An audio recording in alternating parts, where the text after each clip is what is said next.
வாழ்க வையகம், வாழ்க வையகம், வாழ்க வளமுடன்.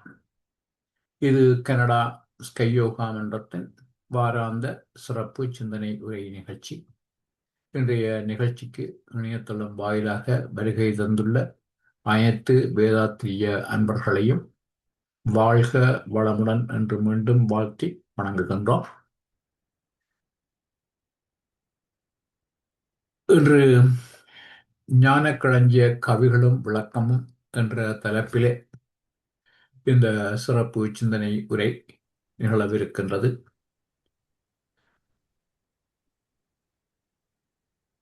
பேராசிரியர், முதுநிலை பேராசிரியர் பழனிசாமி ஐயா அவர்கள் நம்முடன் இன்றைய சிந்தனை உரையை வழங்குவதற்காக இணைந்திருக்கின்றார்கள்.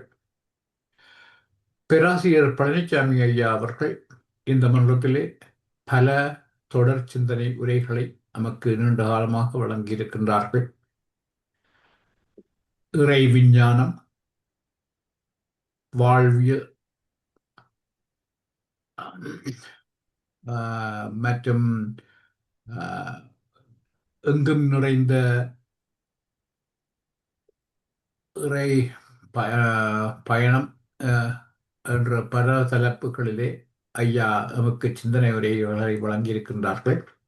ஐயா நமக்கு வழங்கிய சிந்தனைகள் வழங்கிய ஒரு உரையின் போது வேதாத்திரியத்தை கற்க விரும்புபவர்கள் கற்க வேண்டிய நூல்களிலே சில நூல்களை குறிப்பிட்டிருந்த முக்கியமான நூல்கள், அவற்றிலே ஞானக்களஞ்சிய தொகுப்பு, கவிதை தொகுப்பு மிக முக்கியமானது என்று ஒரு தடவை கூறியிருந்தார். ஞானக்களஞ்சியத்திலே ஏறத்தாழ 2000 மகரிஷியுடைய கவிகள் உள்ளன.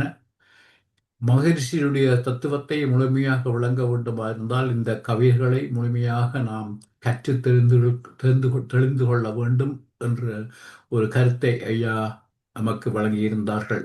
அந்த அடிப்படையிலே ஞானக்களஞ்சிய கவிகளை நாம் கடந்த சில வாரங்களாக கற்று வருகின்றோம். ஐயா இந்த கவிகளுக்கான விளக்கங்களை நமக்கு தந்து வருகின்றார்கள்.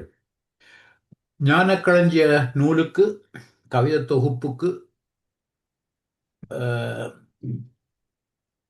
நூன்முகம் வழங்கிய டாக்டர் ஹரி விஜயலட்சுமி அம்மா அவர்கள் தன்னுடைய நூன்முகத்திலே இந்த கவிகளை மூன்று உட்பொருட்களை மையமாக கொண்டு அமைந்திருக்கின்றன என்று குறிப்பிடுகின்றார்கள். இறை உணர்வு, இன்றைய சமூகம், சுவாமிஜி காண விளையும் உலகு என்ற மூன்று கருத்து நிலைகளை உட்கொண்டவையாக இந்த கருத்துக்கள், இந்த கவிகள் அமைகின்றன என்று குறிப்பிட்டார்கள். அந்த அடிப்படையிலே முதலாவது அம்சமாகிய இறையுணர்வு பற்றிய கவிதைகளை நாம் கடந்த சில வாரங்களாக கற்று வருகின்றோம். இறைவணக்க குருவணக்க பாடல்களை தொடர்ந்து இறையுணர்வு என்ற இந்த தலைப்பிலே நாம் உயிரை பற்றிய கவிகளை பார்த்திருக்கின்றோம். அதைத் தொடர்ந்து மனம் பற்றிய கவிதைகளை பார்த்தோம், கடந்த காலத்திலே நிறைவு செய்தோம். இந்த வாரம் அறிவு பற்றிய கவிதைகளை பற்றி நாம் பார்க்க இருக்கின்றோம். அறிவு பற்றிய வேதாத்திரிய மகரிஷியின் கவிதைகள் 6.5 என்ற தலைப்பிலே அமைப்பிலே இந்த கவிதை தொகுப்புகள் தரப்பட்டுள்ளன. அந்த கவிதைகளையே இன்றிலிருந்து பார்க்க இருக்கின்றோம். பேராசிரியர் பழனிசாமி ஐயாவுக்கு இந்த மன்றத்திலே அறிமுகம் தேவையில்லை என்றபடியால் அறிமுகம் வழங்குவதை விடுத்து நேரடியாக அறிவு பற்றிய வேதாத்திரிய மகரிஷியின் கவிதைகளை நாம் பார்ப்போம். அந்த விளக்கங்களை தருவதற்காக பேராசிரியர் பழனிசாமி ஐயாவை நாம் அழைக்கின்றோம். இந்த விளக்கங்களை ஆரம்பிக்குமாறு ஐயாவை கனடா ஸ்கை யோகா மன்றத்தின் சார்பிலே பணிவன்புடன் வேண்டிக் கொள்கின்றோம். வாழ்க வளமுடன் ஐயா. வாழ்க வளமுடன் ஐயா. வாழ்க வளமுடன்.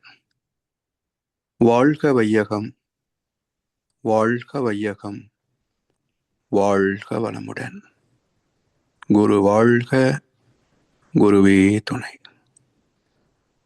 சிந்தனையை, உடல் நலத்தை சீர் அமைத்து உய்வித்த குருவே வாழ்க. வாழ்க வளமுடன், வாழ்க வளமுடன், வாழ்க வையகம். கனடா ஸ்கை யோகா அறக்கட்டளையை சிறப்பாக நடத்தி வருகின்ற ஆன்மீக அன்பு உள்ளங்கள், குறிப்பாக முனைவர் சிவசங்கர் ஐயா அவர்கள் மற்றும் இந்த நிகழ்ச்சியை தொடர்ந்து சிறப்பித்து வருகின்ற அன்பர்கள் அனைவருக்கும் அருட்தந்தை வேதாத்திரி மகர்ஷி அவர்கள் சார்பாக வாழ்க வளமுடன் என்ற வாழ்த்துக்களையும் எனது அன்பு கலந்த பணிவான வணக்கத்தையும் சமர்ப்பித்து ஞான களஞ்சியம் கவிதை தொகுப்பின் தொடர் சிந்தனையிலே இன்றைக்கு அறிவு பற்றிய கவிகளை சிந்தனைக்கு எடுத்துக்கொள்கின்றோம்.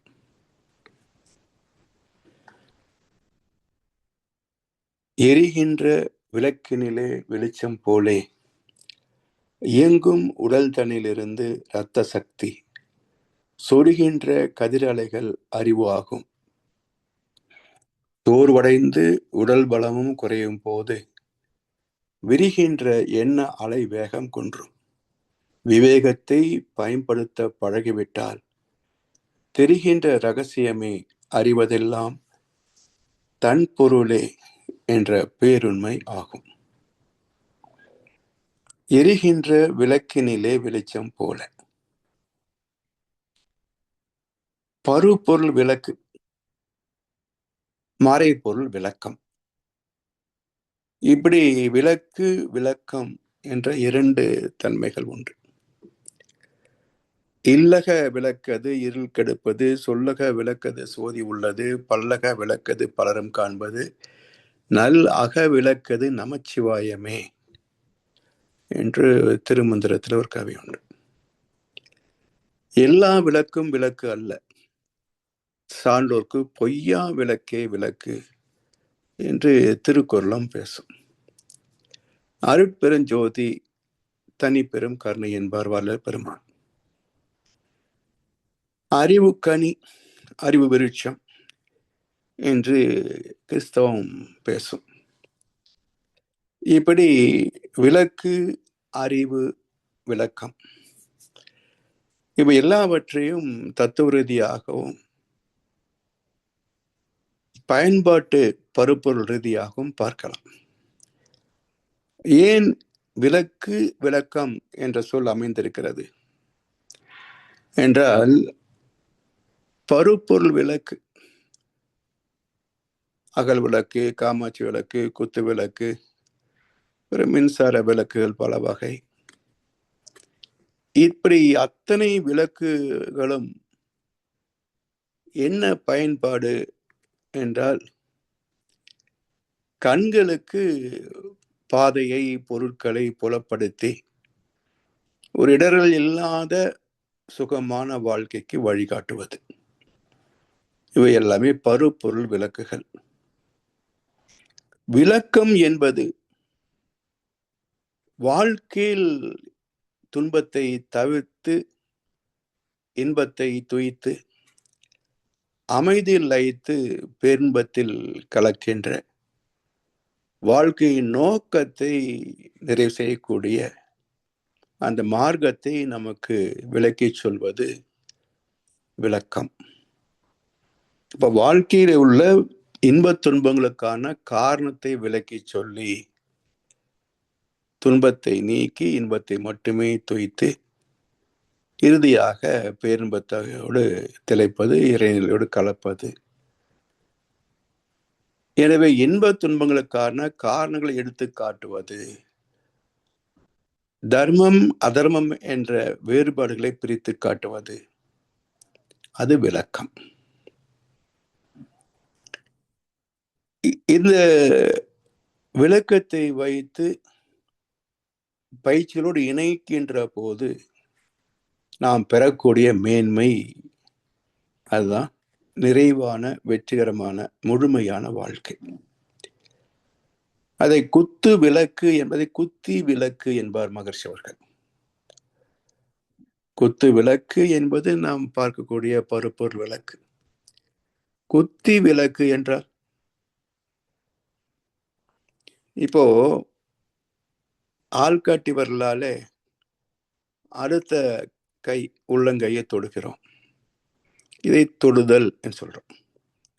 இப்ப வேகமாக விரலை செலுத்தினால் இப்ப உள்ளங்கையில குத்துகிறதுன்னு சொல்லுவோம். அது போல தொடுவது சற்று அழுத்தமாக தொடுகின்ற போது குத்துதல். அப்ப அந்த குத்து விளக்கு எதை சொல்லுகிறது என்றால், புருமத்தியிலே இருக்கின்ற ஆற்றல், காந்த ஆற்றல், அதை உணர்வதற்கான தீட்சை முறை.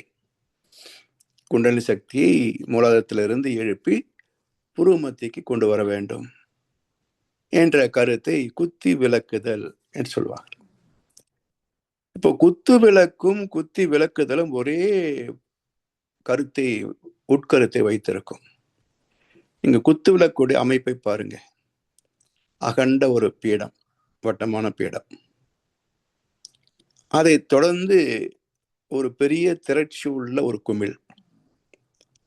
அதை அடுத்து சற்று உயர்வையில இதை விட சற்று சிறிய குமிழ். அதை தொடர்ந்து நீண்ட ஒரு தண்டு, அதுல ஒரு குமிழ். அதுக்கு பிறகு 5 முகம் கொண்ட விளக்கு. அதன் மையத்திலே வேல் போன்ற ஒரு கூர்மையான பகுதி. இதுதான் குத்து விளக்கு. இதை எப்படி குத்தி விளக்குவது என்றால், குண்டலினி என்று சொல்லக்கூடிய ஆற்றல். குண்டம் என்றால் நெருப்பு. அலினி, அலி என்றால் ஆண் பெண் கலந்த நிலை. அதாவது நாத விந்து கலாதி நமோ நம என்று திருப்புகழ்ல வருமே. நாதம் என்பது பெண் உயிர், ஆண் உயிருக்கு விந்து என்று பெயர். இந்த இரண்டும் கலந்த நிலையாக இறைநிலை இருந்தது. நாத விந்து கலந்த ஆதி கலாதி. அப்ப ஆண் உயிர் பெண் உயிர் என்று பிரித்து பேச முடியாதபடி மூலமாக இருந்த ஆற்றல், விண் ஆற்றல், இறை துகள் ஆற்றல், கலந்த ஆதி. அதுக்கு முன்பு இருந்த இருப்பாகிய சிவமே. நாத விந்து கலாதி நமோ நம, உன்னை வணங்குகின்றேன். இப்படி இந்த குண்டலினி சக்தி என்ற நெருப்பு, இது ஆணுக்கும் பெண்ணுக்கும் பொதுவான ஆற்றல். ஆணுக்கு ஒரு குண்டலினி, பெண்ணுக்கு ஒரு குண்டலினி கிடையாது. இந்த குண்டலினி என்று எப்போ சொல்கிறோம்?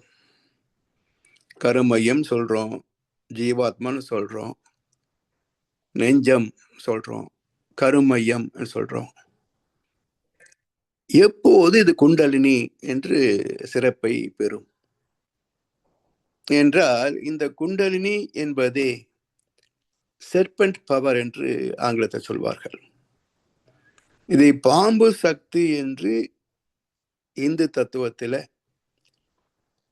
ஆண் தெய்வங்கள் பெண் தெய்வங்களில் கூட மானச தேவி என்ற ஒரு வடிவம் உண்டு, பெண் தெய்வம். அது பாம்போடு இணைந்து இருக்கும். பிறகு இன்னும் ஒன்று ரெண்டு பெண் தேவதைகள், அதுவும் பாம்போடு இணைத்து பேசப்படும். ஆண் தெய்வங்கள்ல பெரும்பாலும் பாம்பு சக்தி இணைந்திருக்கும். சிவனுக்கு கழுத்துல பாம்பு, விஷ்ணு 5 தலை பாம்பனை படுக்கையிலே பள்ளி கொண்ட நிலை, விநாயகருக்கு தொப்புள் மையத்திலே பாம்பு சுற்றி இருக்கும், தட்சிணாமூர்த்திக்கு காலு கை எல்லா இடத்துலையும் பாம்புக சுற்றி இருக்கும், முருகனுக்கு பாம்பு பக்கத்துல மயில்வானத்துக்கு பக்கத்துல இருக்கும். இப்படி ஏன் பாம்பு இணைக்கப்பட்டது? அதே போல பைபிள் எடுத்துக்கொண்டாலும் அந்த அறிவுக்கணி புசித்து பார் என்று தூண்டியது ஒரு பாம்பு தான். ஏன் மனித வாழ்க்கையோடு பாம்பு இணைக்கப்பட்டிருக்கிறது என்றால், இந்த பாம்பிலே பல வகைகள் உண்டு என்பது எல்லாருக்கும் தெரியும். அதுல மிக குறிப்பானது ராஜநாகம், கிங் கோப்ரா என்று சொல்லக்கூடிய ராஜநாகம். ஏன் நாகம், அது குறிப்பாக ராஜநாகத்தை குண்டலினியோடு ஒப்பிட்டு இருக்கிறார்கள் என்றால், பல ஆண்டுகளுக்கு ஒரு முறை 1960களில் நினைக்கிறேன், ஹிந்து பேப்பர்ல ஒரு படம் அச்சிட்டு இருந்தார்கள். மறக்க முடியாத ஒரு செய்தி அது. 13 அடி நீளம் ராஜநாகம், 13 அடி. அது அப்படியே நுனிவால நிற்கிறத யார் படம் பிடிச்சாங்களோ அது அந்த ஹிந்து பத்திரிகையில போட்டிருந்தாங்க. 13 அடி நேரா நின்னா எப்படி இருக்கும் பாருங்க. நாம இருக்கிறது 6 அடி. 13 அடி நீளமுள்ள பாம்பு நேரா நுனிவால நின்னதுன்னா எப்படி இருக்கும்? சரி, அவருடைய தலைப்பகுதி எப்படி இருக்கும்? படம் எடுத்த தலைப்பகுதி. இது அப்படியே நம்முடைய உடம்பின் பக்கவாட்டோடு ஒப்பிட்டு பாருங்க. ஒரு நம்ம இடுப்புல இருந்து தலை உச்சி எடுத்தீங்கன்னா ஒரு 4 அடி, 3 அடி 4 அடி இருக்குமா? ஒரு 3 அடி வச்சுங்களேன். 3 அடி ஒரு ராஜநாகம் வச்சுக்கோங்க. இப்போ ராஜநாகம் நுனிவால படம் எடுத்து நிக்குது. இப்ப நாம உட்கார்ந்து இருக்கிறோம் வச்சுக்கங்களேன். இப்போ நம்முடைய உடம்புக்குள் இருக்கின்ற குண்டலினி என்ற அந்த பாம்பு சக்தி, அதை எழுப்பினோம் என்று சொன்னால் முதுகுத்தண்டு வழியாக தூரியம் வரைக்கும் போகும். இப்போ நம்ம உடம்பை பக்கவாட்டிலிருந்து பாருங்க, எப்படி இருக்கும்? நுனிவால் கீழே மூலாதாரம், படம் எடுத்த தலை துரியம். அப்போ பாம்பு மாதிரி இருக்கா? இதை ஓமானப்படுத்தி தான் பாம்பு சக்தி, சர்பன்ட் பவர்னு சொன்னாங்களே தவிர, பாம்புக்கும் நமக்கு ஒரு சம்பந்தம் கிடையாது. பாம்புக்கும் ஆன்மீகத்துக்கும் ஒரு சம்பந்தமும் கிடையாது. ஸோ அதை ஒப்பிட்டு இது போன்ற ஆற்றல் நம்முடைய உடலில் இருக்கின்ற குண்டலி சக்தி என்று விளக்கியிருக்கிறார்கள் நம்முடைய ஞானிகள். இப்படி மூலாதாரத்தில் சுருண்டிருக்கின்ற அந்த ஆற்றல் எழுச்சி பெற்றால் துரியம் வரைக்கும் போகும்.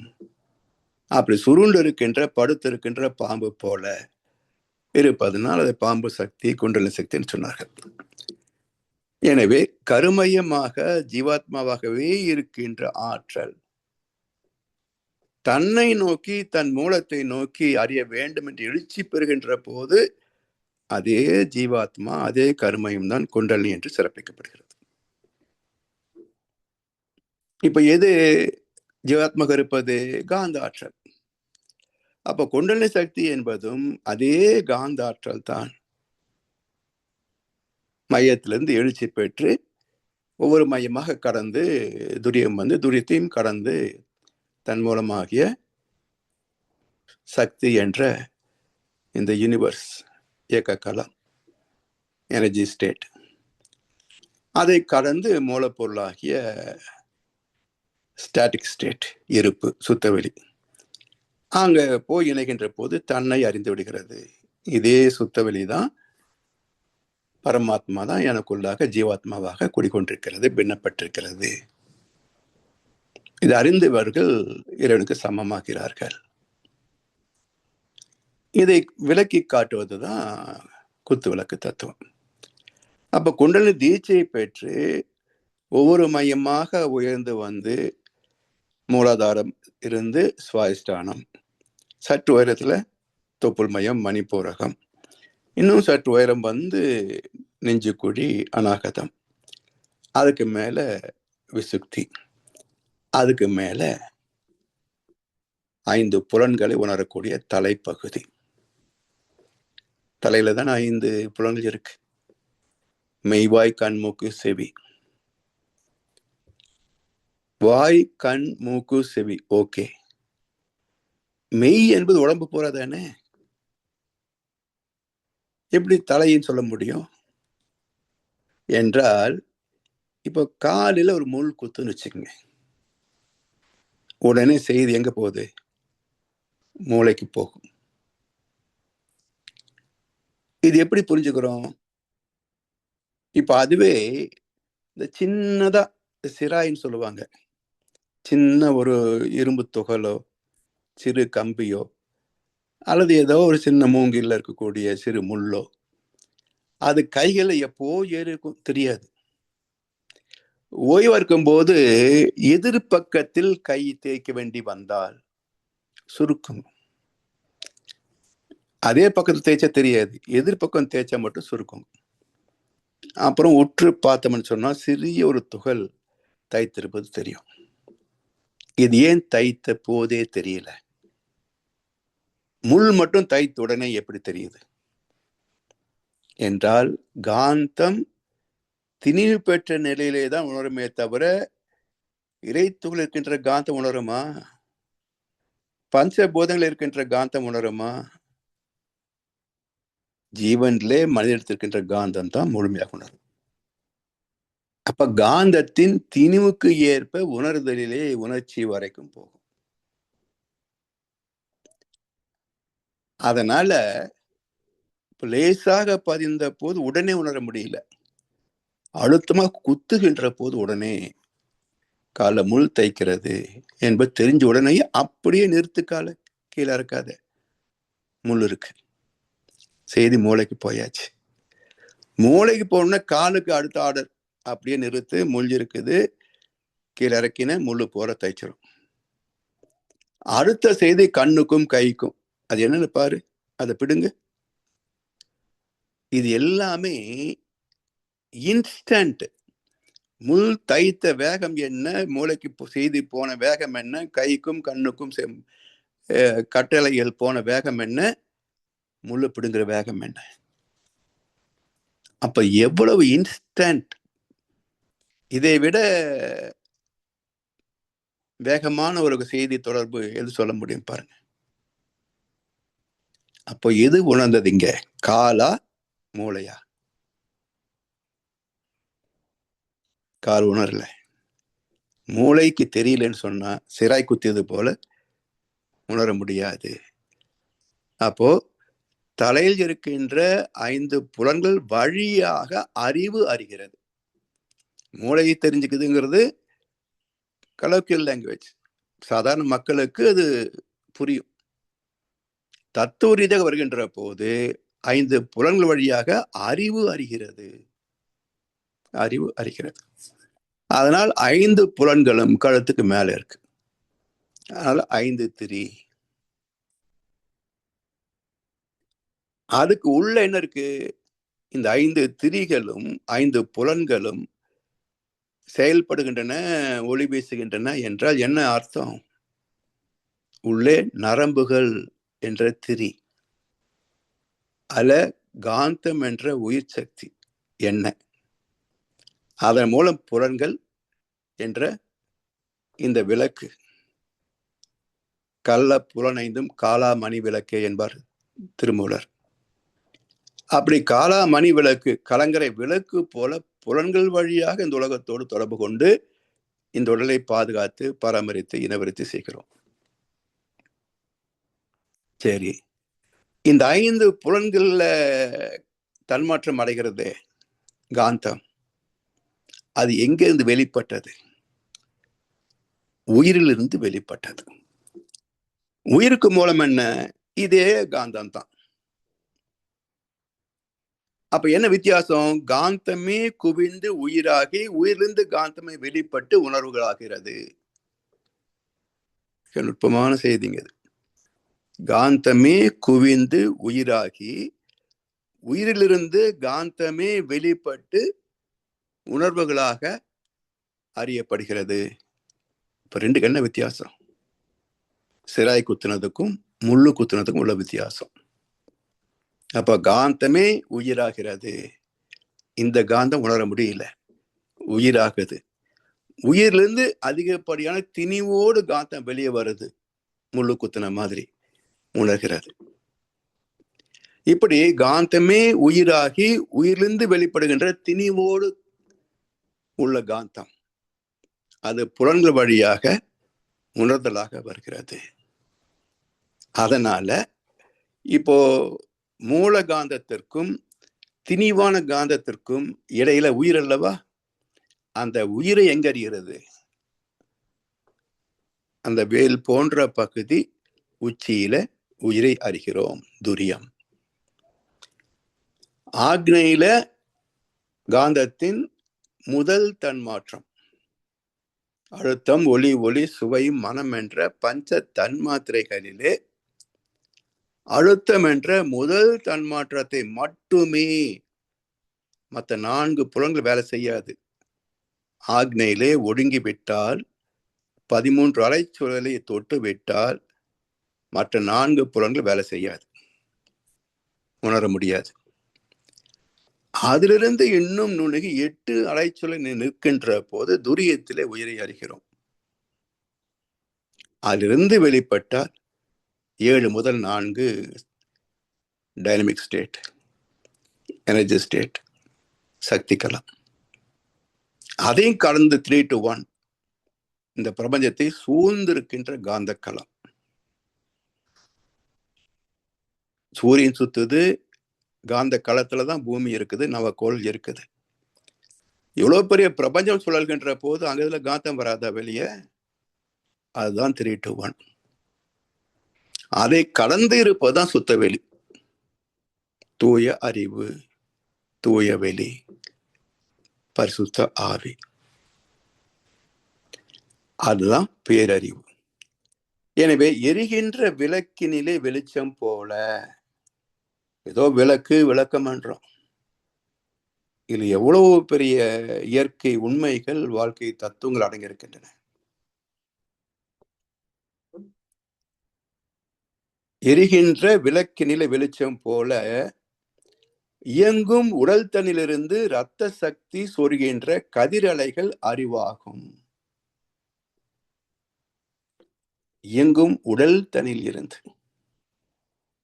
இந்த உடம்பு, அதுல இயக்கம் உயிர், அந்த உயிர் சக்தி எல்லா இயக்கத்தையும் நடத்தி கொண்டிருக்கிறது. இப்போ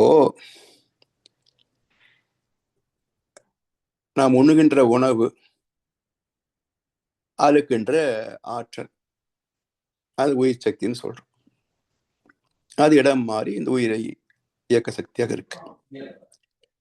இந்த உயிர் சக்தி தான் வெளிப்படுகின்ற போது மற்ற புலன்களிலே அழுத்தமாக, ஒளி, ஒளி, சுவை, மனமாக, கைகள், கால்கள், இருவாய், கருவாய், பால் உறுப்பு, இவற்றில் எல்லாமே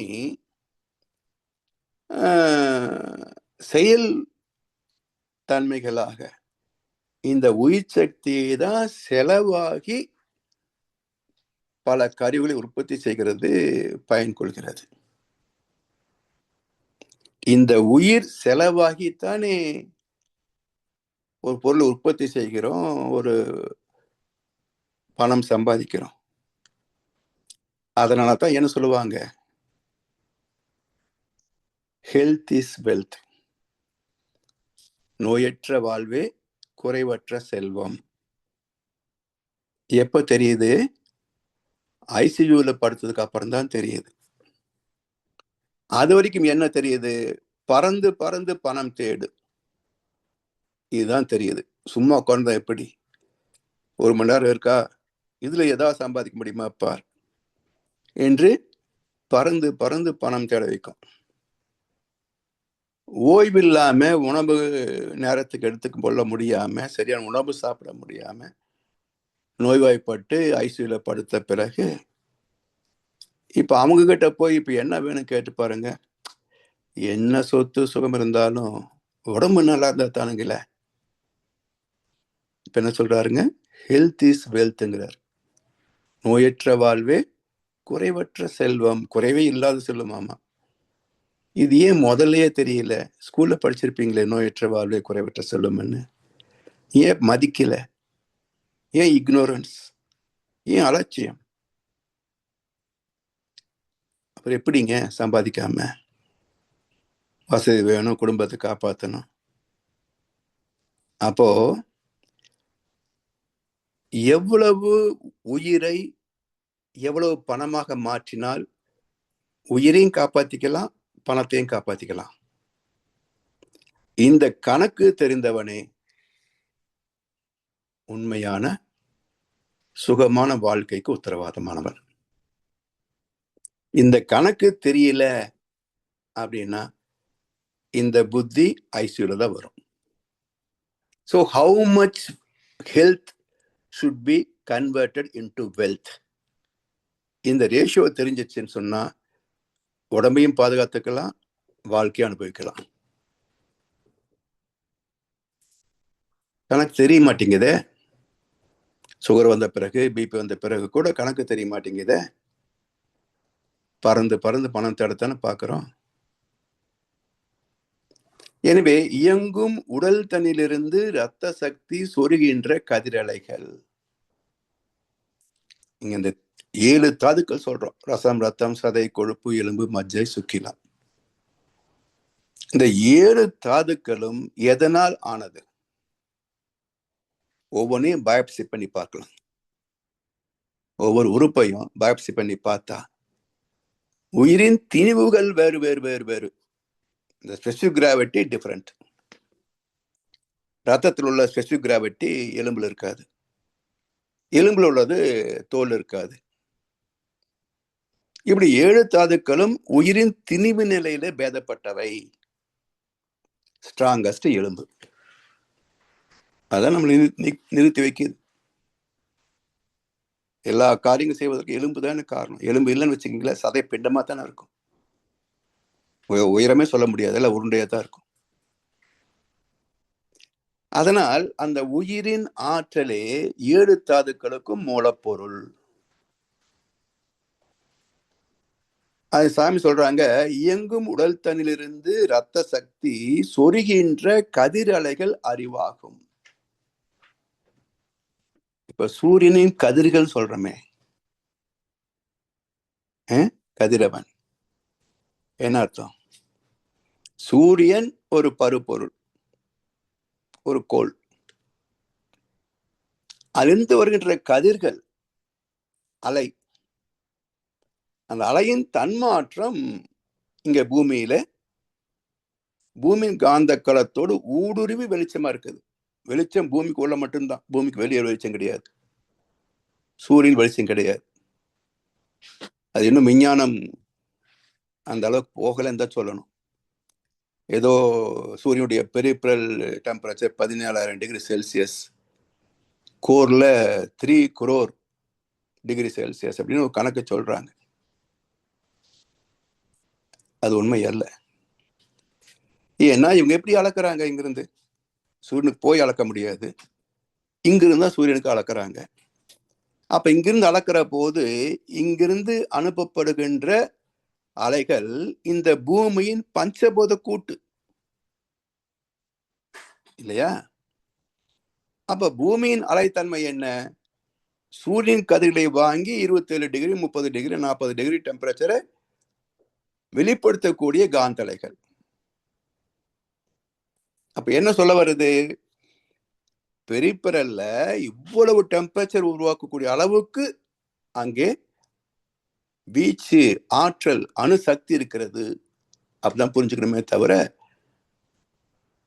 அங்க ஏதோ அபரிமிதமான வெளிச்சம் இருக்குது என்று புரிந்து கொண்டால் அது தவறான கருத்து. ஏன் அப்படின்னா, பூமி சூரியன் எவ்வளவு பெருசுங்க? பூமியை போல 19 லட்சம் மடங்கு பெருசு.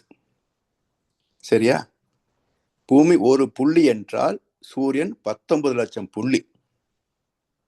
இப்போ ஒரு பேப்பர் எடுத்து ஒரு புள்ளி வச்சு பூமின்னு எழுதிக்குங்க. அந்த பக்கம் 19 லட்சம் புள்ளி வைங்க, சூரியன். இந்த 19 லட்சம் புள்ளியிலிருந்து வரக்கூடிய வெளிச்சத்தை இந்த ஒரு புள்ளி தடுக்க முடியுமா?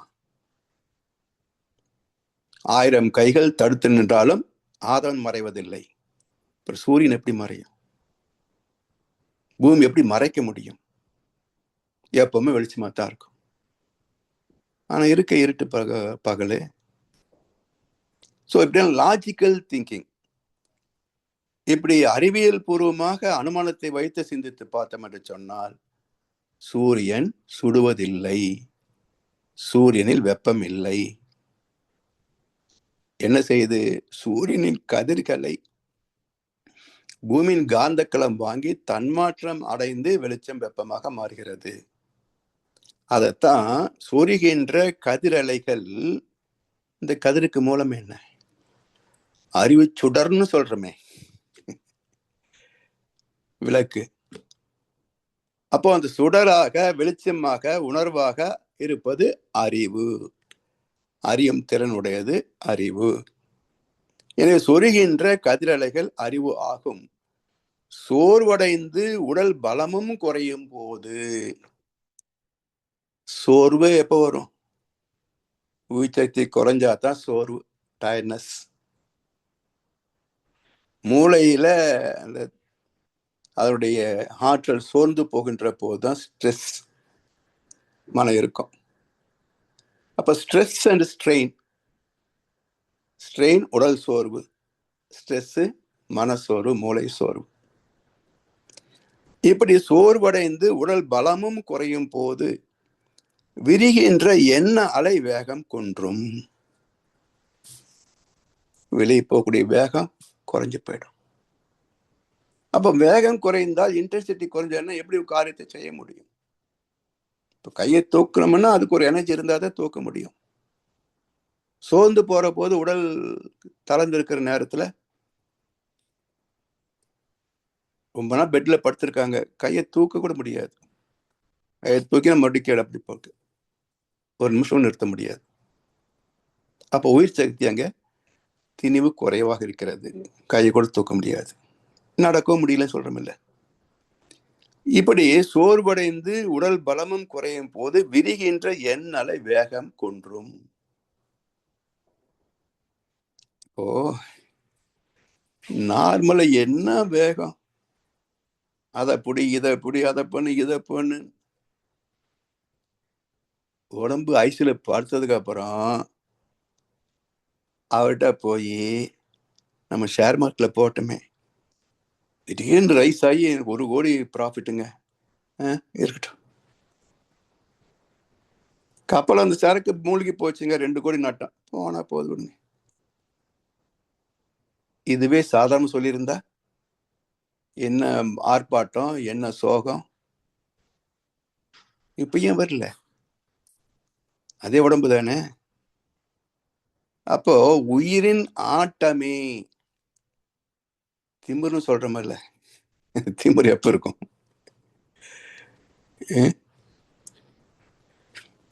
அப்போ உயிர் சக்தி, காந்த சக்தி குறைகின்ற போது என்னால வேகம் குறையும். என்ன அலை வேகம் குறைந்தால் எண்ணத்தை தூண்ட முடியாது. இப்ப எண்ணிக்கை குறைந்து போகும். ஆசை, கோபம், கவலை எல்லாம் தோன்ற முடியாது அந்த இடத்துல. எண்ணம் என்ற இயக்கமே சுருங்கி போனதுக்கப்புறம் ஆசை எங்க, கோபம் எங்க, கவலை எங்க? விவேகத்தை பயன்படுத்த பழகிவிட்டால், இதெல்லாம் கடந்து இதில் ஆட்படாத மனநிலை என்ன? இந்த இரண்டுக்கும் ஆட்படாத மனநிலை என்ன? Balance state of mind. நல்லது நடந்தாலும் ஆர்ப்பாட்டம் இல்லை, கெட்டது வந்தாலும் கவலைப்படுவது இல்லை. அப்படியே கவலைப்பட்ட கொஞ்ச நேரம், அவ்வளவுதான், ஓகே ரைட், போனது போச்சு, அடுத்து என்ன பண்ணுவோம் என்று இரண்டையுமே சமமாக பாவிக்கக்கூடிய சர்வம் கிருஷ்ணார்ப்பணம் என்று எதையும் ஏற்றுக்கொள்ளக்கூடிய மனப்பக்குவத்தை தருவது. விவேகத்தை பயன்படுத்த பழகிவிட்டால் வரும். அதுல விவேகத்தை பயன்படுத்த பழகிவிட்டால் தெரிகின்ற ரகசியமே அறிவதெல்லாம் தன் பொருளே என்ற பேருண்மை ஆகும். அறிவதெல்லாம் தன் பொருளே என்ற பேருண்மை. எதனுடைய பொருள்? இந்த உடம்பே ஆண்டவனுடையதுதான், உயிரும் ஆண்டவனேதான், ஆத்மாவும் இறைவனுடைய பரிணாமத்தில் பெற்ற பதிவுகளோடு கலந்திருக்கின்ற ஒரு தனித்தன்மை. அவ்வளவுதான். எனதென்ற பொருள் ஏது, எனதென்ற செயல் ஏது, நீ அல்லால் உலகம் ஏது? ஊட்டு வைக்கின்றாய், உண்ணுகின்றேன். உறங்க வைக்கின்றாய், உறங்குகின்றேன். உறங்காத என்னை ஆட்டு வைக்கின்றாய், ஆடுகின்றேன். இச்சிறியவன் செய்வதுதான் என்ன? நான் என்ன செய்யறேன்? எல்லாம் உன்னுடைய ஆட்டம் தான். இதை புரிந்து கொள்வதற்கு என்ன வேணும்? அறிவு இருக்கு எல்லாருக்குள்ளயும். அறிவில்லாத இயக்கம் எங்க? ஆனால் இந்த அறிவு உடல் சார்ந்த அறிவு, பகுத்த அறிவு, சிற்றின்பங்கள், அதை சார்ந்து கற்றுக்கொள்கின்ற அறிவு, அதை பயன்படுத்துகின்ற தொழில்நுட்பங்கள், இவற்றிலே நான் செய்தேன் என்று பற்றி நிற்கின்ற அட்டாச்மெண்ட்ஸ், பந்தம், பாசம். அப்ப சிற்றறிவு, பற்றறிவு, கற்றறிவு மூன்றும் இணைந்தது பகுத்தறிவு. இந்த பகுத்தறிவு அவ்வளவு பெருசா என்ன? 820 கோடிக்கும் அதிகமான பகுத்தறிவு. 5 அறிவு எத்தனையோ இருக்கு, 4 அறிவு, 3, 2, 1 எத்தனையோ இருக்கு. அதுக்கு உள்ள பஞ்சபோதங்கள் எத்தனையோ இருக்கு. எல்லாவற்றுக்கும் மூலப்பொருள் யாரோ அதுதானே அனைத்திலும் உயர்ந்தது, சிறந்தது, மேன்மையானது. அதை விட நான் சொல்வதற்கு இங்க என்ன இருக்குங்க? இல்லையா? இங்கிருந்து சூரியனை பார்த்தா 19 லட்சம் பெரிய சூரியன் ஒரு பந்து போல தெரியுதுங்க. அப்படி என்றால் நம்ம சூரியனுக்கு போயிடுவோம். சூரியனிலிருந்து 19 லட்சம் மடங்கு சிறிய இந்த பூமியை பார்த்தா எவ்வளவு தெரியும்? இங்கிருந்து பார்த்தா சூரியன் பந்து, அங்கிருந்து பார்த்தா 19 லட்சம் சிறுசு. அப்ப பந்தை விட 19 லட்சம் சிறுசா ஒரு பொருள் கண்ணுக்கு தெரியுதுன்னா என்னவாக இருக்கும்? ஜஸ்ட் ஒரு துகள், ஒரு புள்ளி கூட இருக்காது. அப்ப இவ்வளவு பெரிய பூமி ஒரு புள்ளி கூட கிடையாது. நான் எங்கடா இந்த பூமியில பெரும் புள்ளி? இந்த பகுதியில் இவர்தாங்க பெரும் புள்ளி. அட போய, பூமி ஒரு புள்ளி கூட கிடையாது. இல்ல இவன் பெரும் புள்ளியாமா? இப்ப யாரையும் மலைக்கவும் வேண்டாம், தொலைக்கவும் வேண்டாம். அப்போ அறியாமைதான் மலைக்கும் தொலைக்கும். அறிவு வந்து விட்டால் எல்லோரையும் சமமாகத்தான் பார்க்கும். மந்திரியா, ஓகே ரைட், உங்களுக்கு கிடைச்ச வாய்ப்பு. பியூனா, பரவாயில்லப்பா, உனக்கு உன்னுடைய தகுதிக்கு, உன்னுடைய பதிவுக்கு இதுதான் வேலை. எனவே எல்லோரும் ஒரே மூலத்தில் வந்திருக்கின்றோம். வினை பதிவால் முன் பின்னாய் நிற்கிறோம். வினை பதிவின் காரணமாக முன் பின்னாய் நிற்கிறோம். அவ்வளவுதானே. பிறப்போக்கும் எல்லா உயிருக்கும் எல்லாம் ஒரே மூலத்திலிருந்து வந்தவங்க தானே. அதாவது கீதையில எல்லா பொருட்களும் என்னில இருக்கின்றன, எனக்குள் எல்லாமே, எல்லா பொருட்களுக்குள்ளும் நானும் இருக்கிறேன். இதை உணர்ந்தவன் என்னை விட்டு விலகுவதில்லை, நானும் அவனை விட்டு விலகுவதில்லை. சேர்ந்து இருக்கிறோம். அப்ப ஜீவாத்மாவும் பரமாத்மாவும் ஒன்றை அறிந்து விட்டால் கிருஷ்ணனை விட்டு அர்ஜுனன் தனியா இருக்கிறது இல்லை, அர்ஜுனை விட்டு கிருஷ்ணன் தனியா இருக்கிறது இல்லை. எப்பவும் அவங்க சேர்ந்து இருக்கிறதாக பல காட்சிகளை பார்க்கிறோம். ஏன்? அது ஜீவாத்மா, இது பரமாத்மா, சேர்ந்து தானே இருக்கும். நட்பு, உறவு, க்ளோஸ் ஃப்ரெண்டு, சொந்த மச்சின. அப்ப நட்பு எது, உறவு எதுங்க? ஜீவாத்மாவுக்கு தான் நட்பு, உறவு. பரமாத்மாவுக்கு உறவாகத்தான் இருக்குது, ஆனா உறவுன்னு சொல்லிக்கிறது இல்லை. நட்பாகத்தான் இருக்குது, ஆனா நட்புன்னு ஒட்டிக்கிறது இல்லை. நீ வாழ்ந்தாலும் பிரச்சனை இருக்குன்னாலும் அது கைடன்ஸ் தான் கொடுக்குதே தவிர அவனோட சேர்ந்து அழகுதா கிருஷ்ண பரமாத்மா அழகுல இல்லை. இதுதான் பகுத்தறிவுக்கும் பேரறிவுக்கும் உள்ள தொடர்பு, உள்ள பேதங்கள். அடுத்த கவி.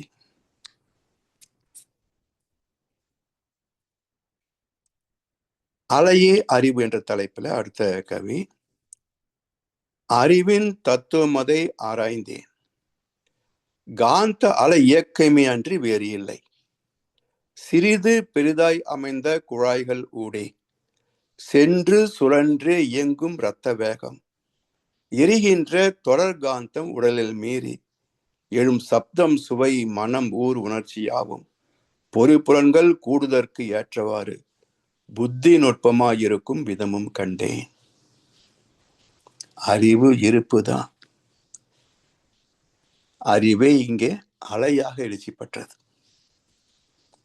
சுத்த வெளி அது தத் புருஷ, அறிவே தெய்வம். தத் என்றால் இறைநிலை, புருஷ என்றால் அறிவு.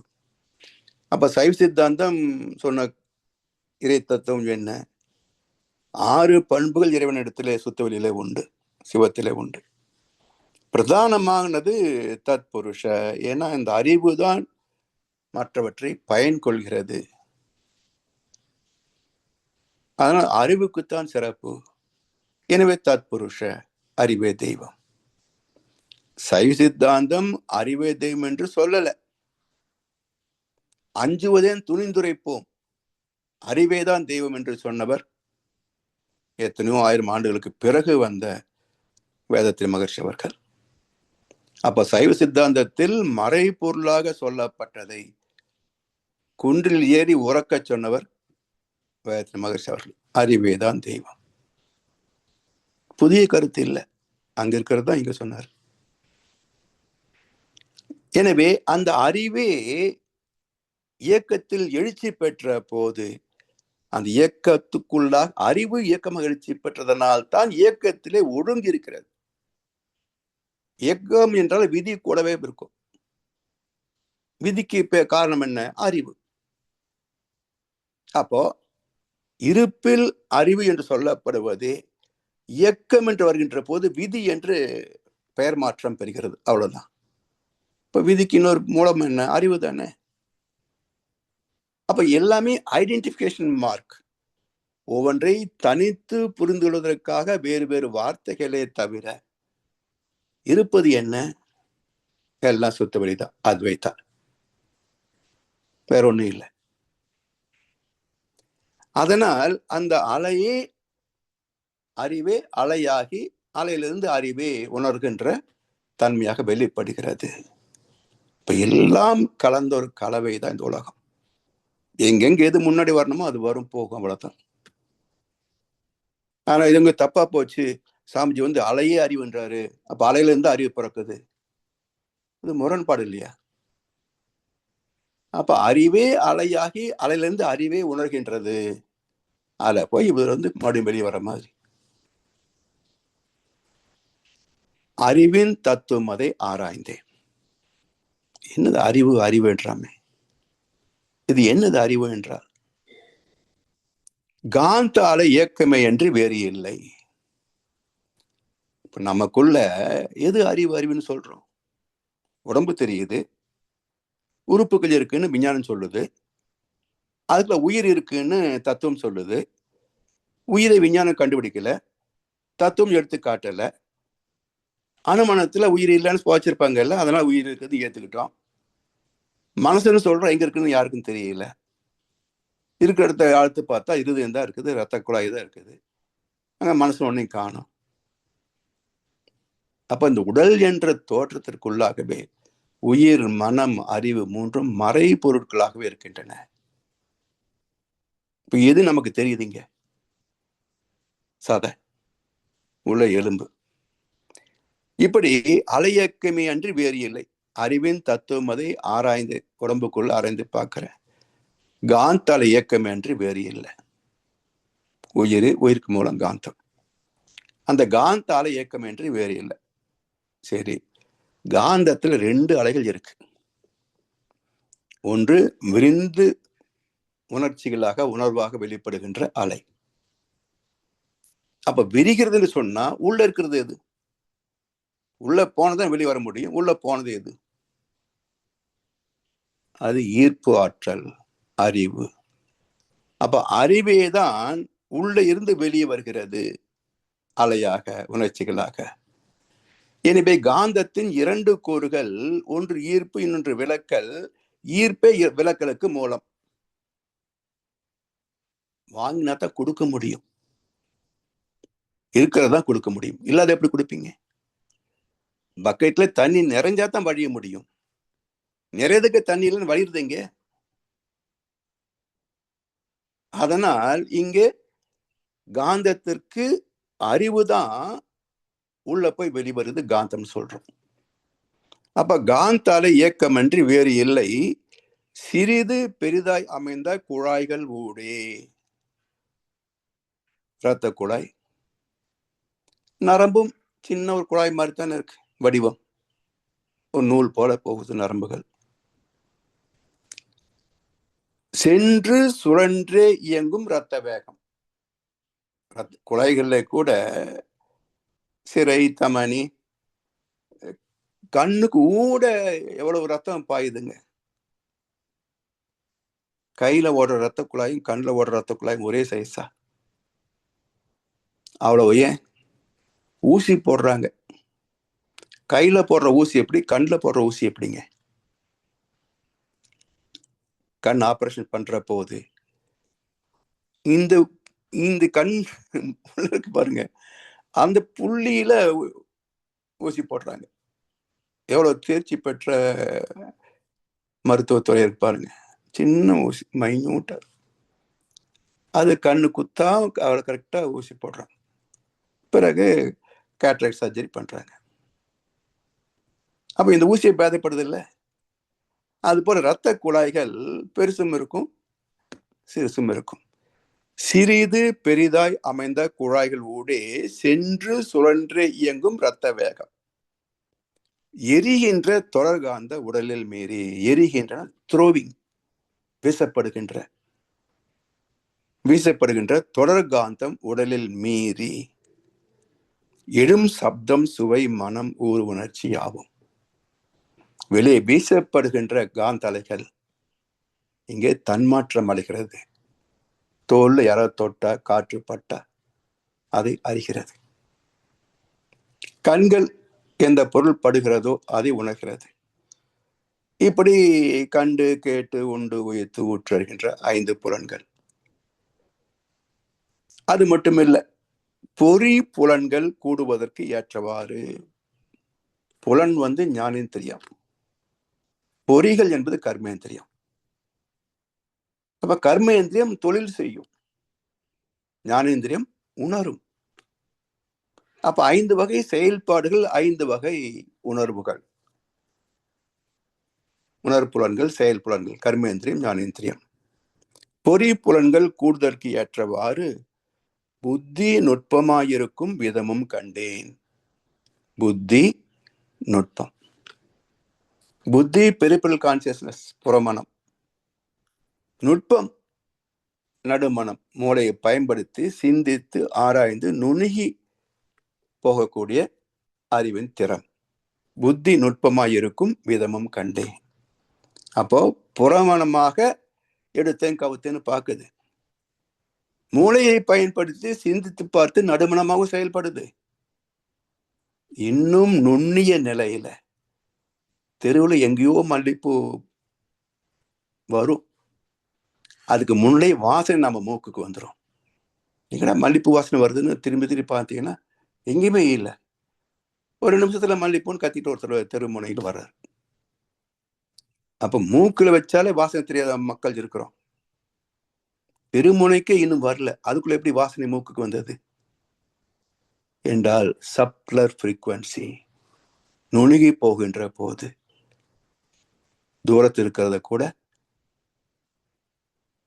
தொலைநோக்கு பார்வை, புலன் கடந்த அறிவு, எக்ஸ்ட்ரா சென்சரி பர்செப்ஷன் புரிந்து கொள்ள முடிகிறது. அப்படி புறமனம், நடுமனம், அடிமனம் என்ற வகையிலே அறிகின்ற அறிவேதான்.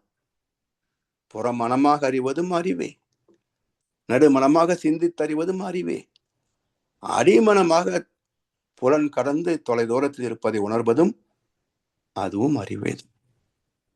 இப்படி நிகழ்ச்சிகளிலே அலையாக இருப்பது அறிவு. மூலத்தில் பூர்ணத்தில் நிலைத்திருப்பதும் அறிவே. இந்த 2 கவிகளோடு இன்றைய சிந்தனையை நிறைவு செய்வோம். வாய்ப்பளித்த செவிமடுத்தானருக்கு நன்றி பாராட்டி இன்றைய சிந்தனை நிறைவு செய்கின்றோம். வாழ்க வளமுடன், வாழ்க வளமுடன், வாழ்க வையகம். வாழ்க வளமுடன். மிக்க நன்றிகள் ஐயா. வாழ்க வளமுடன் ஐயா. மிக்க நன்றிகள். மிகச்சிறப்பு அறிவு பற்றிய 2 கவிதைகளை பார்த்திருக்கின்றோம். அறிவினுடைய அறிமுகமாக பார்ப்போம். சிறப்பான சிந்தனை ஐயா. இப்பொழுது அன்பர்களுடைய கேள்வி பதில் பகுதிக்கு செல்வோம். ஐயாவிடம் உங்கள் கேள்விகளை கேட்க விரும்புபவர்கள், உங்கள் கருத்துக்களை பரிமாற விரும்புபவர்கள் இப்பொழுது கைகளை உயர்த்தி கேட்கலாம். தனா ஐயா கையெழுத்துக்குங்க. ஐயா வாழ்வளமுடன் ஐயா. வாழ்க வளமுடன் ஐயா. ஐயா உங்களுடைய சிந்தனை மிகவும் சிறப்பு ஐயா. அதுல கேட்டுக்கொண்டிருக்கும் பொழுது ஒன்று சொன்னீங்க, அதாவது வந்து இந்த ஹெல்த் வந்து, அதாவது வந்து இந்த வந்து கன்வெர்ட் பண்றது, அதாவது வந்து ஹெல்த்தை எவ்வளவு ப்ரொபோசேட்டா கன்வெர்ட் பண்றோமோ அந்த அந்த ஹெல்த்துக்கும் மெட்டீரியல் லைவையும் அந்த ஹெல்த்லேருந்து அதை என்ன அதில் சொன்னீங்க, என்னன்னு சொல்லி சொன்னால் how much health should be converted into health அப்படின்னு சொன்னீங்க. How much health should be converted into wealth. Sorry, into wealth. That's right. Okay. அருமையான ஒரு கருத்து. அப்ப எனக்கு அப்படின்னு சொல்லும் பொழுது எனக்கு மனதில் ஒரு கேள்வி வந்து ஐயாட்டா கேட்கணும், அதை எப்படி கன்வெர்ட் பண்றன்றது அந்த கணக்கு கேட்கணும்னு ஒரு கேள்வி வந்தது. அதுக்கு நான் ஆன்சர் சொல்றேன் ஐயா. அதாவது சாமி கிட்ட இந்த கேள்வி கேட்டோம். சாமி என்ன சொல்லுவாருன்னா, தினமும் காலையில சோர்வு இல்லாம எழுந்திருக்கணும், எழுந்திரிச்சு தியானம், உடற்பயிற்சி, காயல்பம் இதெல்லாம் தவறாம செய்யணும். குடும்பம், மனைவி, குழந்தைகள், குடும்ப கடமைகள் இதெல்லாம் பார்க்கணும். இதுக்கு மேல எவ்வளவு சம்பாதிக்க முடியுமோ சம்பாதிக்கணும். ஸோ வேலை அதிகமா இருக்குது, பல பேரை பார்க்க வேண்டியிருக்குது, இன்கம் டேக்ஸு, சேல்ஸ் டேக்ஸு, லொட்டு லொஸ்கெல்லாம் பார்க்கணும், எனக்கு உடற்பயிற்சி செய்யறதுக்கே நேரம் இல்லை அப்படின்னா இப்போ எதை கட் பண்ணணும்? அந்த எக்ஸ்ட்ரா வேலையை கட் பண்ணிட்டு உடற்பயிற்சி பண்ணுங்க. ஸோ இதுக்கு நேரம் ஒதுக்காம பணத்துக்கு நேரம் ஒதுக்கக்கூடாது.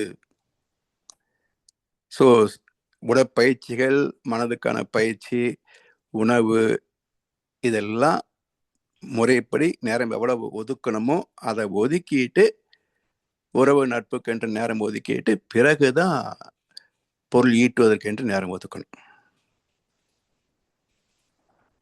எனக்கு எப்படி ஆன்சர் வந்ததுன்னு சொல்லி சொன்னால், ஐயாவின் சிந்தனை முறைகளை தொடர்ந்து உணர்ந்து புரிந்து கேட்டால் அந்த கணக்கு தெரிந்துவிடும் என்று அதுதான் என்னுடைய ஆன்சராக இருந்தது ஐயா. அடுத்த ஐயா கேள்வி ஒன்று சொல்லி, கேள்வி வந்து இப்ப நாங்கள் வந்து இந்த குண்டலினி சக்தி, மற்றது மூலாதாரம், கர்மயம் அப்படின்லாம் சொல்றோம். இந்த குண்டலினி சக்தின்றது வந்து அது மூலாதாரத்துல இருக்குது. இந்த நீங்க சொன்னீங்க அந்த பாம்பு சுருள் மாதிரி அது அமைதியா இருக்குது. அந்த அது இருக்கிறது எழுச்சி பெற்றால் தான் அதை குண்டலினி சக்தின்னு சொல்றோம். அப்படியா? ஆமா, ரைட். அதே மாதிரி அந்த கருமையம் வந்து மூலாதாரத்துல இருக்குது. ரைட். அப்ப நாங்கள் இப்ப பாத்தீங்கன்னா நித்யானந்த சாதனம் செய்யும் பொழுது மூலாதாரத்தின் துணியை பெற்று மூலாதாரத்திலிருந்து அந்த சக்தியை கொண்டு வந்து ஆக்கினை துரியத்துல கொண்டு வந்து இப்ப வந்து உடல் முழுக பராவிடுறார். அப்படி பராவிடுறது வந்து ஜீவானந்த சக்தியா இல்லாட்டி குண்டலினி சக்தி? ஜீவானந்த சக்திக்கும் குண்டலினி சக்திக்கும் வித்தியாசம் ஒன்றா? வித்தியாசம் ஐயா? ஒன்னும் இல்லை. அதாவது எல்லாமே காந்தம் தான். நம்ம நேரா கீழே இருந்து முதுகு தண்டுக்கு நேரா போற போது குண்டலினி போய் சொல்றோம். உடலால விரிந்து விட்டால் அது ஃபுல்லா காந்த களம், அதுக்கு மையப்புள்ளி கிடையாது இல்லையா? அது அது வந்து காந்த என்ன சொல்லுவோம், பயோமேக்னெட்டிக் ஃபீல்டு, ஒரு காந்த களம், அவ்வளவுதான். அப்ப அந்த குண்டலினி சக்தி வந்து நாங்க சர்பன் பவர் சொல்றோம், அது பாம்பு சக்தி சொல்றோம். சொல்றது காரணம் நீங்க சொன்னீங்க, அந்த பாம்புக்கு வந்து சம்பந்தம் இல்லை. அது சொல்றது காரணம் என்னன்னு சொல்லி சொன்னால், அந்த சக்தி வந்த உடனே அந்த அந்த பாம்பு வந்து 13 அடி உயரத்துல வாழ்ந்து நிற்குதுன்னு சொன்னீங்களே, அதே மாதிரி அந்த குண்டலினி சக்தி எழுச்சி பெற்று விட்டால் அது அவ்வளவு பவர்ஃபுல்லா இருக்குமா அது? ஆமா, அதே ஏன்னா அது பவர் எப்படி வருது அப்படின்னா, இந்த ஆற்றல், அதாவது இப்போ காந்த கருமையம் எல்லாமே ஆத்மா, நெஞ்சம், இது எல்லாமே ஒரே தன்மை தான். அதாவது காந்த களத்தினுடைய ஒரு குவிப்பு மையம். அது இந்த உடல் முழுவதும் சுழன்று ஓடி புலன் வழியாக செயல்படுது, உணர்தல் செய்து. இப்ப அதனுடைய இன்னொரு பகுதி என்ன அப்படின்னு, தன்னை அறிவதற்காக, அந்த காந்தத்தினுடைய உட்பொருள் இறைநிலை அப்படின்னு அறிவதற்காக அது வேகத்தை குறைக்கணும். அப்ப வேகத்தை குறைப்பதற்கு என்ன வழி என்றால், கருமை இந்த மூலாதாரம் 40 அலை வரைக்கும் இருக்கும், 0 to 40 வரைக்கும். இதுல அந்த ஜீவாத்மா சொல்லக்கூடிய அனுபவங்கள் 14ல தான் துவங்குது. பதிவுகள் 14ல இருந்து 40 வரைக்கும் பதிவு இருக்கும். இந்த பதிவை கடந்து உள்ள ஒடுங்கி மேல உயரணும். அப்ப தவம் என்பது என்ன? தவ்வுதல் தவம்.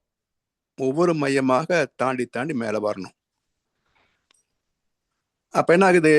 14 மூலாதாரம் வச்சுக்கிட்டீங்கன்னா 13, 12, 11 இல்ல, இங்க துரியம் 11, இங்க 9 விசுத்தி 9, ஆக்னை இல்ல, ஆக்னை 8, 9 வரணும். ஆக்னை 9, துரியம் 8, 8, 9, 10, 11, 12, 13, 14 வச்சு பாருங்க. 14 மூலாதாரம், 13 சுவாதிஷ்டானம், 12 மணிப்பூரகம், 11 அநாகதம், 10 விசுக்தி, 9 ஆக்னை, 8 துரியம். சரிங்களா? இப்ப இது படிப்படியா வந்தா இந்த ரேஞ்சில் வரும். இதுக்கு குறுக்கு வழிதான் பைபாஸ் சிஸ்டம் தான் சாமி கொடுக்கக்கூடிய இலைமுறை குண்டலினி யோகம். சாமி வரக்கு முன்னாடி எல்லாம் இப்படிதான் வந்துட்டு இருந்தாங்க. கீழே இருந்து ஒவ்வொரு படிப்படியா தான் மேல வரும். சாமிஜி வந்த பிறகுதான் இந்த இலைமுறை குண்டலினி யோகம். அப்ப துரியம் 8 வந்துடும். 8க்கு மேல சக்திகளும் போறோம். அப்போ தன்னை அறியணும், இந்த குண்டலினி சக்தி தன் மூலத்தை அறியணும்னு சொன்னா அந்த வேகத்தை குறைச்சிக்கிட்டே வரணும். 40 வரைக்கும் போகக்கூடிய உணர்ச்சி வயப்பட்ட வாழ்க்கையிலிருந்து உள்நோக்கி திரும்பி 14 என்ற நுண்ணி அலைக்கு அதுக்கும் கீழே நுணுகி 13ல இருந்து 0 வரைக்கும் போகும். ஸோ சுத்தவெளி அறிகின்ற போது 0 ஆயிடும். சாமி என்ன சொல்றாங்க? ஆதிநிலை அணுநிலை இரண்டுமாகி அறிந்த நிலையில் விளக்கம் பெற்று விட்டேன் அப்படிம்பார். ஆதிநிலை 0, அணுநிலை 1 முதல் 40. அப்ப ஆதிநிலை அணுநிலை இரண்டுமாகி 0 இல்லை 1 இல்லை. அப்ப 2க்கு இடையில இருக்கு பிராக்ஷன், பின்னம். அந்த பின்னம்னா எவ்வளவு நுணுகி போக முடியும்? வினாடி, மில்லி வினாடி, மைக்ரோ, நானோ, பைக்கோ. ஸோ ஒரு செகண்ட 1,00,000 கோடி வினாடிகளை பிரிக்கிறாங்க. அதுவும் பின்னம் தானே. இப்படி 0 இல்லாம 1 இல்லாம பின்னப்பட்ட நிலையிலே அந்த 0த்தை அறிந்து கொள்கிறார். இது எல்லாம் விலக்கி சொல்லணும்னு சொன்னா அனுபவம் எப்படி இருக்கணும்னு பாருங்க. அதனால சொல்ற, மகர்ஷி மாதிரி ஒரு குருவை நாம பார்க்க முடியாது. இந்த மாதிரி விளக்கம் வேதங்களையும் கிடையாது, எங்கேயுமே கிடையாது. இவ்வளவு நுண்மையான விளக்கங்கள். அப்ப அதை அறிகின்ற போது 0 ஆகுது. அப்போ இந்த குண்டலினி சக்தி என்பது 40 வரைக்கும் அது உள்ள தூங்கி கிடக்கும், மற்ற உணர்ச்சிகள் வேலை செய்யும். குண்டலினி எழுகின்ற போது 14, அது முடிகின்ற போது 0. அறிகின்ற நிலை, அதுதான் பைபிள் என்ன சொல்றாங்க? நீ இந்த அறிவுக்கனை புசித்தால் நீயும் உன் தேவனை போலவே ஆகிவிடலாம். சொன்னது யாரு? பாம்பு. அதான் குண்டலினி. ஐயா என்ன பண்றோம்? அதாவது இந்த மெய் மெய் என்பது உண்மை. அதாவது ஆதியனும் பரம்பொருள் மெய். அதுல மெய்யன உண்மை என்று வருகிறது. அது சில சமயத்துல உடலையும் மெய் என்று சொல்லி சொல்றோம். ஆமா. ஏன் இந்த உடல் வந்து ஏன் உடலை மெய்யன்னு சொல்றோம்? அது மேல உடல் வந்து அழியக்கூடியது. அது அதாவது மெய் பொருள். ஆமா, மெய் ஏன் உடல் சொல்றோம்? யோசிக்கணுங்க ஐயா, தெரியல. யாராவது தெரிஞ்சவங்க சொல்லுங்க. உடம்புக்கு மெய்யன்னு சொன்ன நீங்க வந்து அந்த ஆதியரும் பரம்பொருள் அதை விளங்கப்படுத்திக்க நான் அதே அது அது வேற மாதிரி மெய்யன்னு தான் யோசிச்சு வச்சேன். நீங்க அந்த கருத்தை சொல்லும் போது அதை புரிஞ்சு கொண்டேன் நான். உண்மைன்னு சொல்லி போட்டு இப்ப இங்க மெய்யன் உடல் வரைக்கும் எனக்கு கண்ட அப்படின்னு வந்து இப்ப அது அடுத்த தரம் சொல்லலாம் ஐயா, பிரச்சனை இல்லை ஐயா. கவிதையில இந்த 8வது எரியப்பன் வருகின்ற தொடர்காந்தம் உடலில் ஐயா ஒரு சிறு விளக்கம். மெய் இருக்கும் வரையும் ஆளுக்கு பேர் இருக்கும். மெய் என்பது உடல், அது இருக்கும் வரையும் தான் பெயர். சரியா? பெயர் வந்து உடம்புக்கு இல்லைன்னு மகர்ஷி மத்ததுல கொடுத்துட்டாரு. உடம்புல உயிர் மனம் இந்த மூணுக்குமே பெயர் கிடையாது. பெயர் என்பது அறிவுக்குத்தான் பெயர். ஏன்னா உயிர் போயிட்டால உடம்புக்கு பிணம் தானே பேரு. ஆமா, அப்ப வாழ்கின்ற வரைக்கும் தானே பேர் சொல்றோம். அப்ப எது உடலை வாழ வைத்துக் கொண்டிருக்கிறதுன்னா இறைநிலை. உயிர் மெய்யானது. உயிர் மெய்யானது. உயிர் மெய்ய அதை திருப்பி திருப்பி சொல்லி பார்க்கும்போது அதனுடைய விளக்கம் வருது ஐயா. அதாவது இப்போ என்ன தோணுது அப்படின்னா, மெய்ப்பொருளே தானே இங்க உடலாகவும் வந்து எல்லாமாக இருக்குது. அதெல்லாம் அந்த உடலை மெய்யன்னு சொல்கிறோமோ அப்படின்னு தோணுது. மெய்யே உடல். ஆமா ஐயா, வாழ்க வளமுடன். சொல்லுங்க. காரண பெயருங்க ஐயா, காரண பெயர். எப்படி? காரணத்தால வந்தது. அதாவது பொருள் இல்லாதவற்றை பொருள் இல்லாம மறுநாளாம் மானா பிறப்புன்னு வரும் இல்லையா? இப்போ அந்த பொருள், ஆமா, எல்லாத்தையும் பொருள் வந்து மெய்ப்பொருள். அந்த மெய்யே இந்த பொருளை இது நம்ம உடலுக்குள்ள இருக்குது. அதனால இருக்கிறதுனால அந்த உடம்புக்கு மெய்யின்னு சொல்லிடுறோம். வேற ஒண்ணும் இல்ல. அது எப்பவுமே உணரணும். என்னங்கய்யா? ஆமா ஆமா, அதே பேர் இங்கேயும் வச்சுட்டாங்களோ? அதுலதான் காரண பெயர். Okay okay. ஏதோ சிறிய அறிவு கேட்ட சொன்னங்க. இல்ல, ஏன்னா சில ஒருத்தருக்கு ஒரு கருத்து தோணும் இல்லம்மா. ஆமாமா ஆமாங்க. சரி,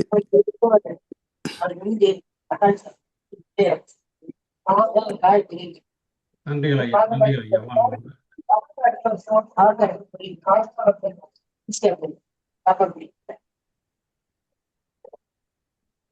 அம்மா, நீங்கள் சொல்வது கேட்கவில்லை. உங்களோட மைக் அட்ஜஸ்ட் பண்ணிட்டு சொல்லுங்கள். வாய்ஸ் பிரேக் ஆச்சு, ஒன்றும் புரியல.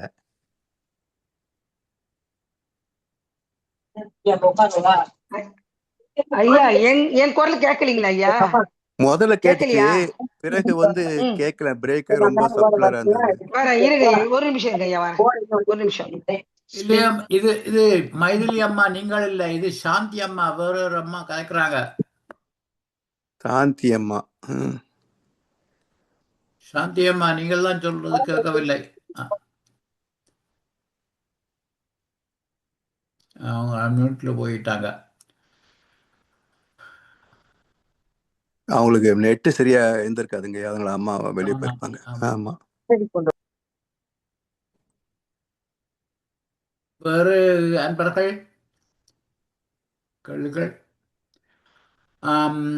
ஐயா, இந்த முதற் கவிதையில அறிவு பற்றிய கதையில ஒரு அந்த கடைசியிலிருந்து 3வது வரி, விவேகத்தை பயன்படுத்த பழகிவிட்டால் தெரிகின்ற ரகசியமே. அந்த விவேகத்தை பயன்படுத்த பழகிவிட்டால் அதை எவ்வாறு பயன்படுத்த பழக அதை பற்றி, அதாவது அறிவு தான். வேகம் என்பது தெரியும், வேகத்துக்கு இருப்பு வந்து விவேகம். அப்போ வேகம் வந்து மனசு 40 to 40, விவேகம் என்பது 0, அறிவு. அப்ப விவேகத்தை கொண்டு அறிவை கொண்டு சிந்தித்து பழகிவிட்டால் எல்லாமே நமக்கு தெளிவாயிரும். ஓபன் பண்ணிட்டேன், மைக் ஓபன் பண்ணிட்டேன். வரமாட்டேங்குது வாய்ப்பு உட்காந்து. ஐயா சரி. ஆ அம்மா வாய்ப்பு நீங்கள் அது வளமுடன்ங்க ஐயா. சாந்தின்னு ஒரு அம்மாவா? நீ உங்க சாந்தி வாய்ஸ் நல்லா சுந்தரம் கேட்டது. ஐயா நானு.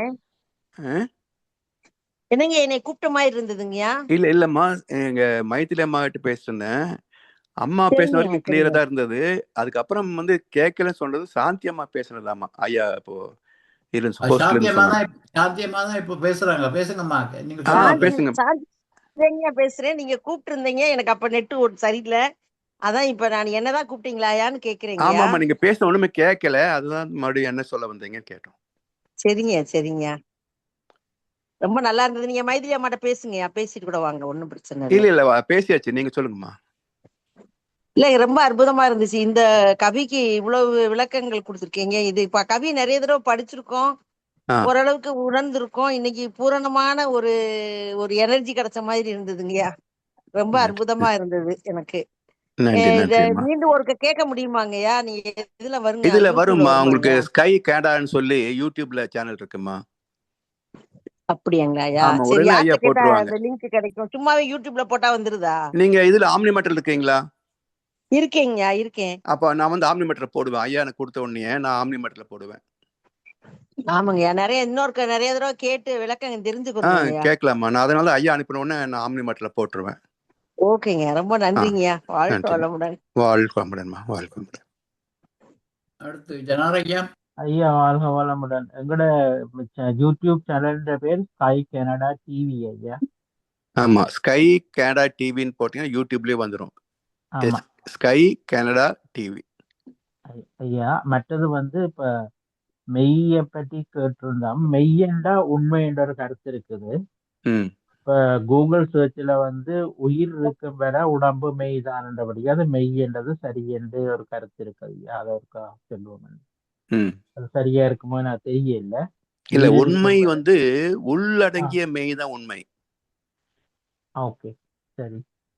அதாவது அணு முதல் ஜீவாத்மா வரைக்கும், இறைத்துகள் முதல் ஜீவாத்மா வரைக்கும் அந்த இயக்கத்திற்கு உள் அடங்கியிருப்பது உள்ளடங்கிய மெய், உள்மை. அதான் உண்மை. உண்மை அதுதான் உண்மை மெய் ரெண்டுமே தெய்வத்தை குறிப்பிடக்கூடியதுதான். அதான் பாரத சொல்ல உண்மையின் பேர் தெய்வம் என்போம். அதுல உடலுக்கு மெய் என்றதையே உயிர் இருக்கும் வரையில உடம்பு மெய்தானே என்று போட்டிருக்காங்க ஒரு கருத்து. அதுதான் அதுவும் பொருத்திக்கலாம். இன்னும் சொல்ல போனா இந்த உடல் இறந்த பிறகு சுவாசம், சூடு, ரத்தம் உறைஞ்சு போயிடும் இல்லைங்களா? மிச்சம் உள்ளது எலும்பும் சதையும் தான். இந்த எலும்பும் சதையும் சிதைந்து மண்ணாகுது இல்லையா? அப்ப சிதை வைப்பது அறிவு தானே. அங்க உயிரும் இல்லை, மனசும் இல்லை. கடைசியில இந்த உடலை சிதைய வைத்து மண்ணோட மண்ணாக்க தன் மூலத்தோடு மூலமாகவே மாற்றுவது. அதனால் எதுவும் மெய் அப்படின்ற ஒரு கருத்து இருக்கலாம். அந்த உடம்பை அழிக்கிறதுக்குண்டே இந்த தனஞ்சயன் வாயு ஏதோ ஒன்று கிரியேட் பண்ணி இருக்கிறாங்க தானே. ஆமா, அறிவு வந்து உடல் சிதைந்து முடிகிற வரைக்கும் அறிவு இருக்குன்னு சொல்லுவாங்க.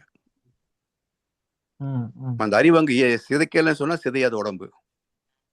உண்மைதான், உண்மைதான். அறிவு அடங்குற வரையில அதனால்தான் மெய் அப்படின்னு எதுக்கும் மெய்யா சொல்றாங்க அப்படின்னு கூட எடுத்துக்கலாம். உடம்பில் முடிவு உடம்புழைத்து கொண்டிருக்கும் என்று சொல்றாங்க. ஆமா. நன்றி. வாழ்க வளமுடன் ஐயா. வாழ்க வளமுடன் ஐயா. அதே போல இந்த 2வது கவிதையில அலியே அறிவுன்ற கவிதையில கடைசி வரியில வருகிறது, பொறிபுலன்கள் கூடுதற்கு ஏற்றவாறு புத்திநுட்பமாயிருக்கும் விதமும் கண்டேன். அந்த பொறிபுலன்கள் கூடுதற்கு ஏற்றவாறு புத்திநுட்பம், அதே கொஞ்சம் ஐயா. அதாவது பொறி கர்மேந்திரியங்கள், புலன் வந்து ஞானேந்திரியங்கள். இப்போ ஞானேந்திரத்துல கூடுவதற்கு ஏற்றவாறு, இப்போ தொடுதல் அப்படின்னு வந்து குறைந்தபட்ச ஜீவாந்தத்தின் தன்மாற்றம். அதுக்கு அதிகமா கன்வர்ஷன் ஆச்சுன்னா ஓசை, இன்னும் அதிகமா கன்வர்ஷன் ஆச்சுன்னா சூடு, வெப்பம், இன்னும் அதிகமா கன்வர்ஷன் ஆச்சுன்னா தான் திரவம், அப்புறம் கெட்டி பொருள். இப்படி அந்த கூடுதலுக்கு ஏற்ப இப்போ கை கால் எடுத்தாலும் ஒரே மாதிரியான திசுக்கள் இல்லை. விரல் நுனி இருக்கிறதுக்கும் தோள்பட்டையில் இருக்கிறதுக்கும் வித்தியாசமா இருக்கும். அப்படி அந்த பொறி புலன்கள் கூடுதலுக்கு ஏற்ப புத்தி நுட்பம் இருக்க பார்க்கிறோம்.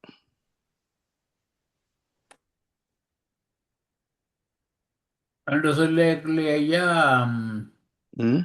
தனிய அப்ப இப்படியும் பார்க்கலாமா ஐயா, தனியே தொடு உணர்வு மட்டும் இருக்கின்ற உயிரினங்களுக்கு அதுக்கேற்ற அளவுல அந்த புத்தி நுட்பம் இருக்கும். அதை விட கூடிய 2 உணர்வு அது வந்தா தான் அது அடுத்த சென்ஸே வரும். அதாவது நீ மைக்ரோ பாக்டீரியால தொடு மட்டும்தான். அப்ப அதனுடைய உயிர் திணிவு எவ்வளவு, காந்த அளவு எவ்வளவு, நெக்லிஜிபிள். அதே தொடு நம்மகிட்ட வரும்போது இன்னும் கொஞ்சம் அதிகமா இருக்குல்ல. உடல் எந்த அளவுக்கு சைஸ் இருக்கோ அந்த அளவுக்கு தொடு உணர்வு விரிந்து போவதில்லை. அதே போல புத்தி என்பது கொஞ்சம் வேகம் அதிகமானது, நுட்பம் அப்படின்ற போது வேகம் குறைந்தது, இன்னும் அறிவுன்ற போது இன்னும் வேகம் குறைந்து போயிடும். அதனாலதான் பொறி புறங்களோட அந்த வேகத்துக்கு ஏற்ப புத்தி நுட்பம் அறிவுமாய் கண்டேன் அப்படின்னு. ஓகே ஐயா. இன்னொரு கேள்வி ஐயா, இப்ப நீங்கள் தனாய்யாவுக்கு கொடுத்த விளக்கத்துல சொல்லியிருந்தீங்கள் மூலாதாரத்துல அலை இயக்கம் 14 வரை,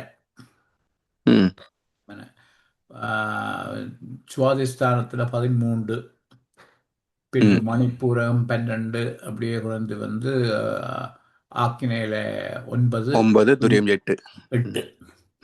இப்ப இதை நான் புரிந்து கொள்ள பார்க்கிறேன். அப்ப மூலாதாரத்துல 14 இருக்கின்ற போது 5 புலன்களையும் உணர்கிறோம். அப்ப சுவாதிஷ்டானத்துக்கு வருகின்ற போது மனம் குறைந்து மற்ற 4 காந்தத்தை அறிகிறோம். மணிப்பூரகத்தில் வருகின்ற போது மனமும் சுவையும் இழந்து மிகுதியை உணர்கிறோம். அவ்வாறே குறைஞ்சு வந்து ஆக்கிரையில தொடு உணர்வை மட்டும் உணர்கிறோம். தொட்டு தந்த தொடு உணர்வை தொடாமலே உணர்கின்ற நிலை. துரியத்து வருகின்ற போது அந்த தொடு உணர்வையும் இழக்கிறோம். அப்ப துரியத்திலை ஆனா உயிரை உணர்கிறோம் என்று சொல்றான். அங்கே உயிரை உணர்வுக்கு இந்த 5 புலனுணர்வுகளும் அற்று போயிட்டன. அப்ப அது என்ன விதமாக அதை உணர்கிறோம்? உயிர் என்பது சுழற்சியாக உணர்கிறோம்.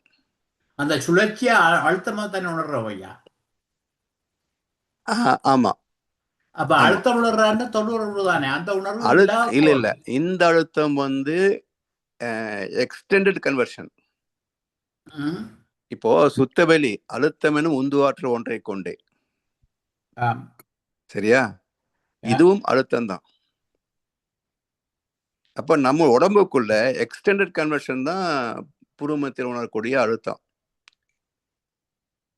சரிங்களா? காந்தத்தினுடைய தன்மாற்றம்.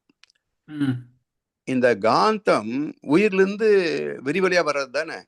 ஆமா. அந்த விரிவலை கட் பண்ணி உயிராகவே சுழற்சி, அந்த சுழலை கவனிப்பது துரியம். ஆனா அதை கவனிக்கிறதுக்கு எங்களுடைய 5 புலன்களும் இருக்காது. அப்ப எதை கொண்டு அதை உணர்கிறோம்?